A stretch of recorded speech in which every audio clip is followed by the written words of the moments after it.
ते वाढावे यासाठी आम्ही देखील आपल्या सोबत आहोत, आपल्या डिपार्टमेंटच्या सोबत आहोत की लोकशाहीच्या माध्यमातून अशा प्रकारच्या काही घटना घडत असतील तर त्या आपण उघड करणार आहोतच. रिसेंटली आम्ही एक मोहीम राबवलेली होती महिला सुरक्षेसंदर्भातली, त्याचबरोबर भेसळी संदर्भातली देखील. अशा अनेक मोहिमा लोकशाही मराठी सातत्यानं मांडत असतं. मात्र सध्या महिलांच्या सुरक्षिततेसाठी आपलं डिपार्टमेंट काय करताना दिसेल, त्याचबरोबर जे प्रमुख शहर आहेत नाशिक, नागपूर, पुणे, मुंबई, अनेक ठिकाणी क्राईम रेट वाढताना दिसतं.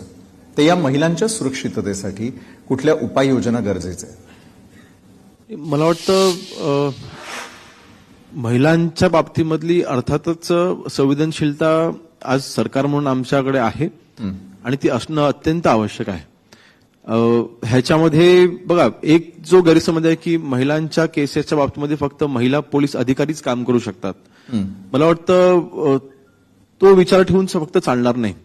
अनेक पुरुष अधिकारी देखील आहेत ज्यांनी महिलांच्या करिता अतिशय चांगलं काम केलेलं आहे, त्यांच्या सुरक्षिततेच्या करिता अतिशय चांगलं काम केलेलं आहे. तर मला वाटतं ह्या कारवाया करत असताना पहिल्यांदा मी एज ग्रुप बघतोय. कुठल्या एज ग्रुपच्या महिलांना जास्त अडचणींना सामोरं जावं लागते, कुठल्या पद्धतीच्या अडचणींना सामोरं जावं लागते.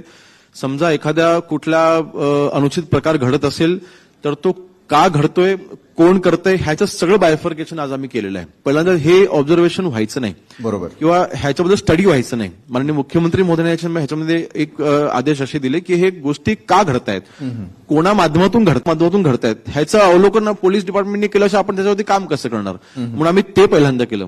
मग एक गोष्ट लक्षात आली की ज्यावेळेला महिलांवरती अत्याचार होतात 95% पेक्षा जास्त ते ओळखीच्या व्यक्तीकडनं होत आहेत. ही बाब समोर आली. म्हणजे ह्याच्यामध्ये मला वाटतं थोडंसं सामाजिक प्रबोधन पण तितकंच गरजेचं आहे.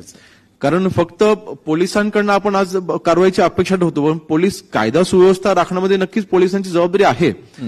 धाक असणं ही पोलिसांची जबाबदारी आहे, परंतु थोडं सामाजिक प्रबोधन हे करणं तितकंच मला वाटतं हे गृहविभाग आणि पब्लिक अवेअरनेस ह्या दोन्ही गोष्टी एकत्र चालल्या पाहिजेत.